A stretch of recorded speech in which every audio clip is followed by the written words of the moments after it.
vais maintenant accueillir Cathy et Mathieu pour la deuxième partie, parce que là, on va rendre du coup tout ça très très concret à travers l'exemple réel de Bureau Veritas. Donc, Cathy, en échange avec Mathieu, puisque c'est Mathieu qui pilote principalement les projets qui sont faits avec Cathy au sein de Bureau Veritas, mais peut-être pour commencer, Cathy, un mot pour te présenter, dire qui tu es, d'où tu viens, c'est quoi cet animal? Voilà. Je ne sais pas quel témoignage vous allez vous attendre du coup, vu le pré-teasing que tu as fait avec contact intime, senior et golf. Du coup, je ne sais pas quel type de témoignage vous attendez à avoir. Globalement, pour mon parcours, c'est assez simple. J'ai commencé dans des grands groupes comme Vinci, Vivendi, Veolia. J'ai fait un passage d'une presque petite dizaine d'années en agence, donc ce qui était aussi intéressant pour voir comment ça se passait de l'autre côté de la barrière. Plus récemment, pendant 3 ans, à la direction de la communication d'Euro Disney, interne, externe. Et là, depuis 8 mois, donc communication groupe, donc interne, externe de Bureau Veritas, qui est une société dont on a au moins entendu parler une fois et où à chaque fois que je pose la question à quelqu'un ou qu'on en parle dans un dîner, personne n'est effectivement vraiment capable de savoir tout ce qu'on fait. Donc un groupe qui existe depuis longtemps, donc 1828, et avec un développement et des activités assez variées dont je vous parlerai tout à l'heure. Voilà pour le parcours, pour faire court. Bon, mais en 2 mots, c'est quoi quand même Bureau Veritas? C'est quoi les métiers? Alors, les Après, métiers, on passera un petit film court pour ouais, présenter ça en synthèse, pour vous fais un illustrer. petit... annonce un peu. Donc, globalement, c'est un groupe donc, qui travaille dans ce qu'on appelle le TIC, Testing, Inspection, Certification. C'est un groupe qui fait presque 5 milliards de chiffre d'affaires, avec 70 000 personnes, qui intervient donc sur tout ce qui peut être certification sur les labels d'origine France, mais aussi tout ce qui est vérification sur du nucléaire, certification des bateaux. Ça peut être aussi bien de l'agroalimentaire que de l'industrie, que des systèmes de management, ou par exemple tout ce qui est parité homme-femme. On a Arborus et Jess qui est donc un système de démarche volontaire où on intervient. Donc c'est vraiment un domaine couvert qui est extrêmement large. On est présent dans 140 pays, donc en plus avec une dimension internationale assez importante. On va du coup passer un petit film qui montre ça. Voilà, avec un petit film, on comprend mieux ce que c'est. Bon, moi je te connais bien, donc je sais quels sont tes grands enjeux, mais il faut que tu expliques un petit peu pour voir dans quel contexte finalement tu t'inscris en tant que DIRCOM. Les grands enjeux de la boîte, en fait, ils sont nombreux et ils sont assez lourds. En 2-3 mots. Donc déjà, pour avoir à l'esprit un certain nombre de choses, donc Bureau Veritas existe depuis 1828, mais en 1995, il y avait 5000 salariés avec un chiffre d'affaires qui était plutôt principalement fait en France et en Europe, mais plutôt en France. Donc en un temps quand même assez court, l'entreprise est passée de 5000 à 70 000 personnes. On a donc un nouveau CEO depuis 4 ans qui est Didier Michaud-Daniel, qui est arrivé avec donc un nouveau plan stratégique et un groupe qui s'est créé avec donc de la croissance bien sûr organique, mais de la croissance externe. Pour vous donner un ordre d'idée, il y a toujours eu beaucoup d'acquisitions, mais depuis l'arrivée de notre nouveau CEO, il y a eu 45 acquisitions. Donc on est aussi sur une croissance externe assez forte. Et globalement, le marché, alors on ne se représente pas ce que c'est, mais le marché de la certification en éthique, c'est un marché qui pèse à peu près 200 milliards d'euros par an et au niveau mondial. Et les 3 leaders ont pour l'instant à peu près, à eux 3 réunis, c'est des sociétés cotées 10%. Donc on a géré à la fois la croissance, l'internationalisation et des sociétés qui sont avec plutôt des salariés qui sont une grande dominante ingénieurs et pour qui la réglementation, le technique et l'expertise est une valeur fondamentale comme l'éthique, mais pour qui la communication n'était pas forcément une priorité, sachant qu'il y a eu des profils. On était sur des taux de croissance, alors là c'est un petit peu différent, mais jusqu'à il y a 2-3 ans, on était à peu près à 10% de croissance par an en termes de chiffre d'affaires. Donc effectivement, sur des logiques qui étaient plutôt des logiques éloignées de celles de la communication. D'accord. Donc, du coup, tu débarques là-dedans, toi, et parce qu'on veut changer la com, on veut que ça se passe autrement, on te demande quoi finalement?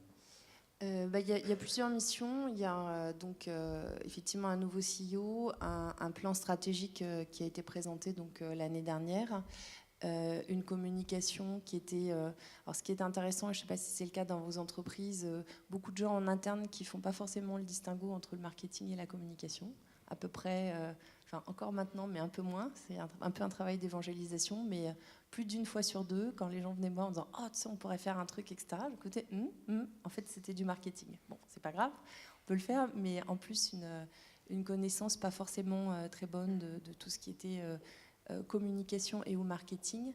On avait une empreinte en termes de relations médias pas très importante, enfin RP, dans un certain nombre de pays. Dans notre plan stratégique, en plus de l'Europe, on a 2 pays qui sont les États-Unis et la Chine, avec des moyens de communication un peu différents.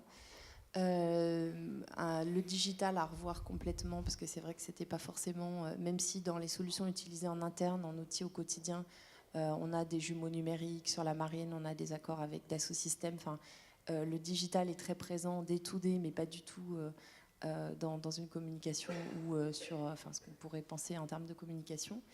Et enfin, revoir un certain nombre de choses, notamment en marque employeur et en recrutement, puisque c'est un pan qui restait pas vraiment exploré, pour parler par euphémisme. Oui, il y a 70 000 personnes, vu les profils, pourtant il y a des enjeux. Il y a de gros enjeux, en effet. On est en plus sur des taux d'attrition qui sont à peu près classiques, qui tournent selon les pays et les marchés, entre 10 et 20%. Donc avec l'absolue nécessité pour nous d'avoir des talents et de pouvoir recruter de façon assez flexible quand on gagne de gros marchés, puisque tout de suite sur les effectifs, ça peut être assez important. Donc là, du coup, une question un peu pour tous les deux. Du coup, tu débarques dans un système comme ça, on te donne... Là, je peux le dire parce que c'est pas toi qui le dis, on te dit qu'il faut que ça change rapidement, il faut que les choses bougent vite. Jusqu'à présent, on a une fonction communication qui a travaillé d'une certaine manière. On veut vous travailler vraiment autrement, avec des résultats très probants à très court terme. Et donc, on ne peut plus travailler comme on le faisait autrefois. Donc, on parle de vitesse et on parle aussi de production de valeur. Il faut accélérer les time to market pour des mises en marché, en faisant développer la notoriété également. Il faut rapprocher la communication des opérations. Et en gros, on traduit ça avec nos mots à nous, il faut que tu sois une communicante agile, en gros. Alors, comment tu t'y prends? Parce que tu arrives toute seule, ils sont 70 000, tu es toute seule là. Comment tu t'y... C'est quand même pas seul contre tous. Non, mais comment déjà, pas forcément contre, mais non, face à... Non, ouais. En fait, je pense que ce qui est précieux déjà, c'est quand on arrive et qu'on a l'appui du comité de direction. Ouais. Enfin, je pense que c'est essentiel et peut-être que beaucoup de...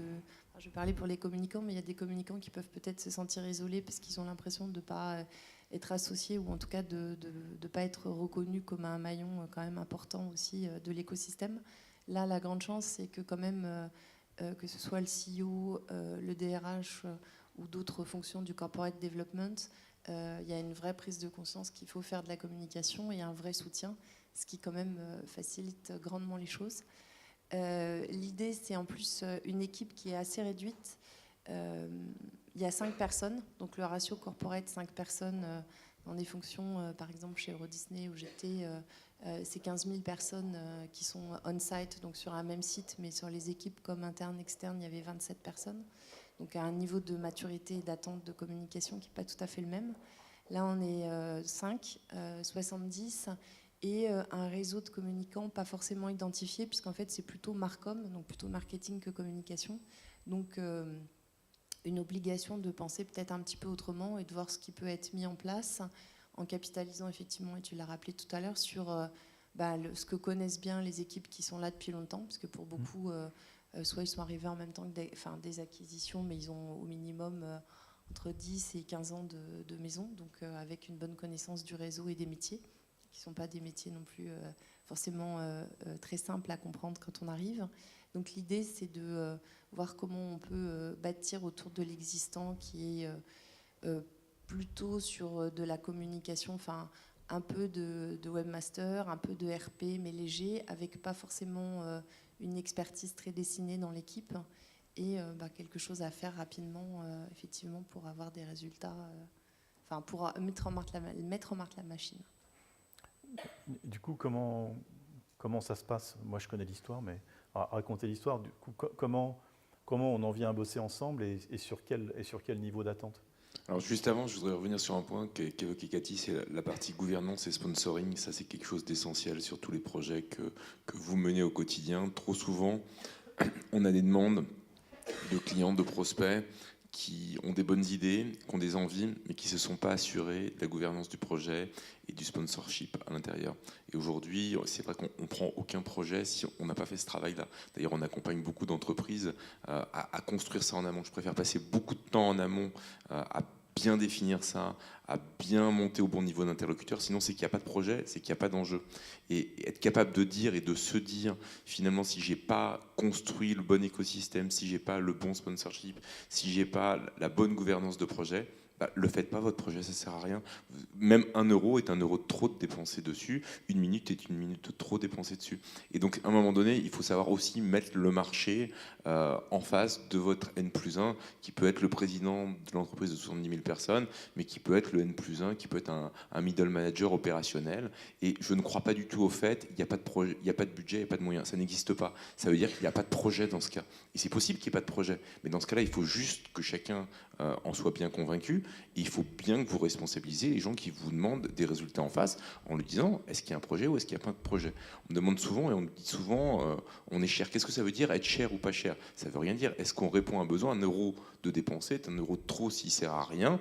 1 million d'euros bien dépensés quand on rapporte 10, 20, 30, 50, c'est toujours de l'argent de bien dépensé.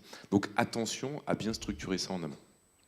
Ouais, et dans ton cas, les budgets ne sont pas extensibles à l'infini? Non. Typiquement. Typiquement, les budgets ne sont pas extensibles à l'infini. Ils étaient à un niveau qui est raisonnable, mais plutôt raisonnable vers le bas, et où, là encore, je pense avant d'avoir d'autres budgets et d'amorcer, il faut faire la preuve qu'effectivement, c'est utile, ça sert, et que c'est pas pour se faire plaisir, juste de la communication comme ça.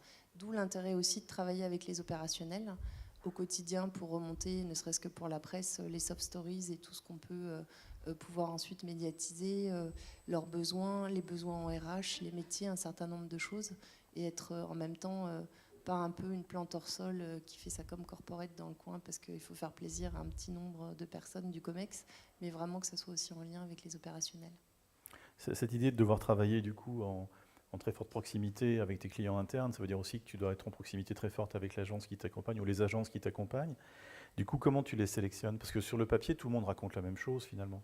Moi, quand je discute avec mes camarades qui bossent chez Publicis, chez DDB, chez BETC, enfin un peu partout, ils vous racontent la même chose que moi finalement. Donc comment tu fais la part des choses toi, en tant que cliente pour te dire, oui, avec cela, je vais trouver vraiment cette communication agile dont j'ai besoin, alors que dans les discours, tout peut se ressembler in fine? Bah, si tu restes dans le vocabulaire de l'intime, et ça m'a fait sourire que tu présentes ça comme ça, je crois qu'on dit il n'y a pas d'amour, il n'y a que des preuves. Donc à un moment, effectivement, je connais l'agence depuis longtemps, toutes les choses que vous avez dit que vous faisiez, et c'est la notion de forfait qui, je pense, correspond à un engagement chez vous, se fait. Ça peut se faire au prix de beaucoup d'heures passées, au prix de défaire, refaire, recasser, mais à l'arrivée, dans ce que vous faites, vous n'avez jamais laissé personne sur la route. On a travaillé ensemble chez Euro Disney et sur d'autres projets. Ce qui fait la différence, effectivement, quand on est en Beauty Parade, toutes les agences nous vendent le meilleur, le truc le plus innovant qu'ils n'ont pas fait, qui a encore jamais été fait, etc. À l'arrivée, je pense que c'est le souci des détails sur de l'opérationnel. Tout le monde a envie de se faire plaisir avec une super com stratosphérique, des concepts géniaux qui des fois sont pas forcément transposables, ou quand ils le seront, je pense qu'effectivement leur regard aura déjà changé 4 fois. L'idée aussi, c'est d'avoir de l'audace, d'avoir des projets qui soient quand même innovants, mais qui restent peut-être un peu, en tout cas possibles en prêt-à-porter et plug and play, et qui ne soient pas non plus des choses qui sont complètement infaisables. Donc voilà pour répondre. La variable prix compte. Ce qui est confortable aussi, c'est le forfait. L'idée de ne pas avoir de mauvaises surprises. Et quand on est en mode agile, je pense que pour une entreprise, pour avoir fait des choses avec d'autres agences aussi, il n'y a rien de plus désagréable que d'être prise en otage sur ce que j'appellerais du remont de pente ou du dépassement de forfait, sur de la prod ou d'autres choses. Ah oui, mais c'était en urgence, mais c'était si. Ou à la fin, on s'est mis d'accord sur la méthode. Et où à l'arrivée, on va arriver une facture sur de la prod qui n'est pas du tout en ligne, au motif que c'était... Dans ces cas-là, les choses sont claires. On sait que c'est en mode commando, que de part et d'autre, ça suppose des efforts. Et je pense qu'il peut entamer la relation de confiance. Certains peuvent délivrer, mais un prix exorbitant, c'est d'être sûr qu'on n'a pas de mauvaise surprise, ni en termes de délai, ni en termes de coûts supplémentaires. Le fait aussi de travailler en hyperfréquence permet de constater et de vérifier la qualité sans effet tunnel et donc avec des éléments courts. Vous voyez la tête qu'a Mathieu, il a les yeux un petit peu rouges. Merci de me rendre responsable. C'est la séquence culpabilisation. Voilà, c'est la séquence culpabilisation, tu y es pour un peu. Concrètement, c'est horrible pour nous à traiter ce genre de situation-là, mais en même temps, on ne sait pas faire autrement. Non, c'est pas du tout horrible, au contraire, c'est assez très excitant. Tu posais la question tout à l'heure en disant comment est-ce qu'on commence à travailler. On commence à travailler sur tout type de projet. Tu disais 7 jours sur 7, 24/24. On considère que ça fait partie aussi de notre façon de fonctionner. C'est ça qui va apporter de la valeur ajoutée.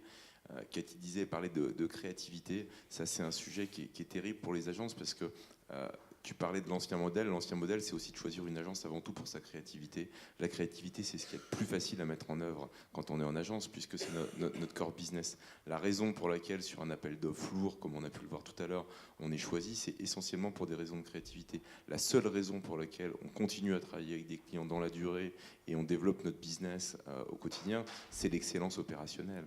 Et le point clé, c'est l'excellence opérationnelle qui se traduit par une capacité à délivrer des produits de qualité en un temps court, répondant aux enjeux et aux besoins. Et donc, c'est ça qu'on s'attache à faire au quotidien. Et c'est pour ça aussi qu'on prend du plaisir.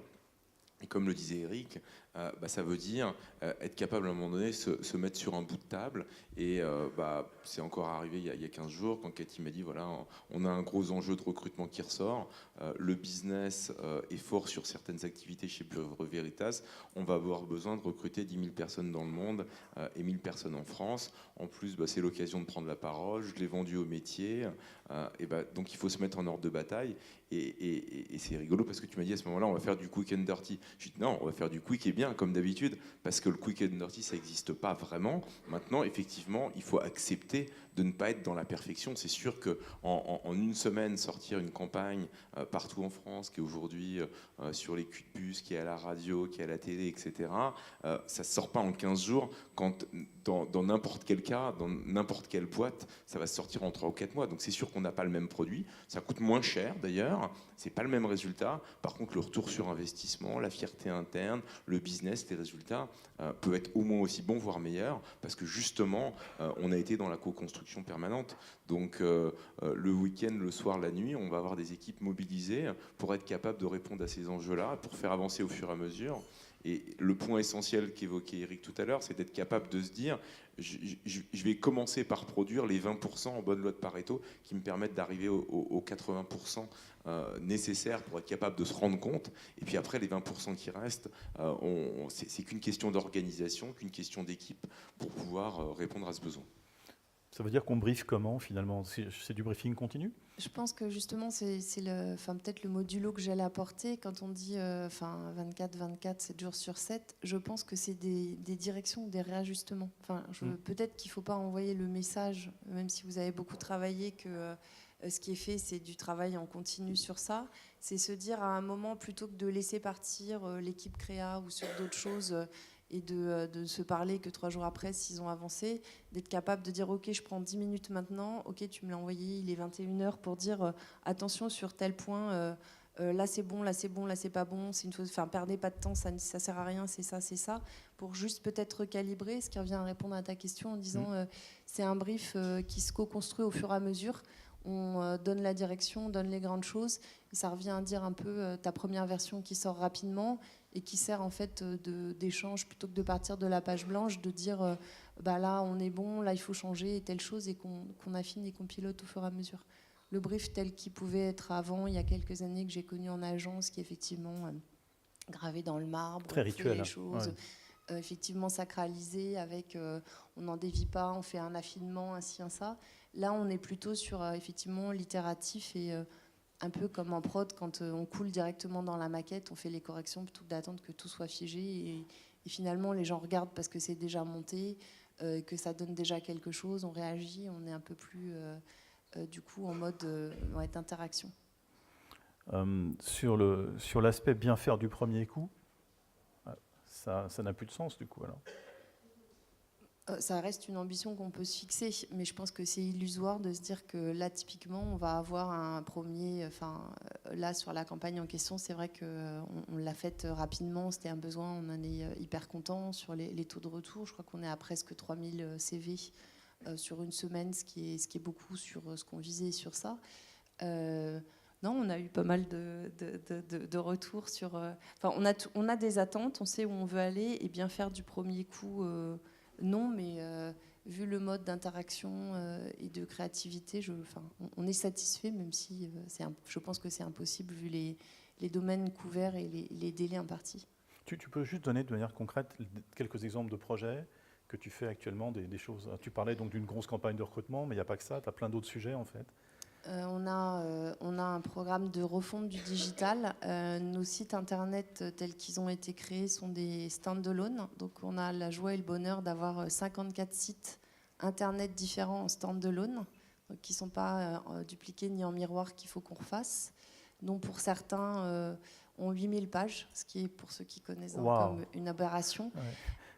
Oui, mais en fait, ça traduit assez bien, et c'est ce qui est vraiment génial avec cette entreprise, la fierté de production de nos experts. Donc, on a des pages attachées sur tel sous-domaine, on est capable de vous donner tel service, etc. Et ils sont hyper fiers de le produire, même si effectivement, du coup, ça tue l'info, parce qu'il vaudrait mieux avoir un contact direct. Mais ça tue l'info, Cathy, et c'est même pire que ça, puisque je pense ils ne savent même pas combien de personnes ont été là regarder la page. Ça, quand on a regardé les KPI, c'est ça. En fait, c'est de se dire, la page, elle n'a pas été vue depuis, j'en sais rien, 2011. Il faut peut-être qu'on fonctionne autrement. Mais du coup, en fait, il y a une telle expertise, et il y a des choses qui sont qu'on est les seuls à faire. Donc du coup, l'idée de vouloir le mettre en valeur en termes de communication, il y a un vrai travail de dire comment on rend les choses impactantes, comment on refond, comment on fait des sites unifiés. Donc il y a ces sites, donc ces 45 sites, 54. L'unification des 54, ou presque. Déjà mise à jour en temps réel, mirroring, avoir un tronc commun, voir comment on repackage sur un certain nombre d'offres et de présentations et des divisions. Il y a notre présence sur les social networks. Comment on est présent et comment sur LinkedIn, Twitter, YouTube, et quelle stratégie, et globalement un gros travail en interne d'advocacy, c'est-à-dire comment on apprend à nos salariés à pouvoir faire ou ne pas faire d'ailleurs certaines choses et représenter l'entreprise. Donc à la rentrée de janvier, pas la rentrée de septembre, ne pense pas que tu vas souffler. Surtout pas. On va donc avoir un programme avec toute la filière RH, les 700 personnes, pour être les ambassadeurs digitaux, avoir un outil, une gamification, et puis les emmener avec nous. Parce qu'aujourd'hui, c'est une des filières les plus implémentées, réactives et qui a envie de faire. Ils ont implémenté un logiciel qui est SuccessFactors en 1 an et demi sur 60 000 salariés. Donc ils ont eu l'habitude de mener aussi en tambour battant des projets assez structurants et importants dans le digital. Là, ça sera peut-être la partie un peu plus fun comparée à... J'aime beaucoup SuccessFactors, mais en termes d'interaction et de possibilités. On a une refonte de notre identité aussi, la création d'une marque employeur vraiment unifiée et portée, les RP par grande zone, et la construction de plateformes de messages qui soient là aussi unifiées, donc pour n'en citer que certains. Et on fait partie du DJSI.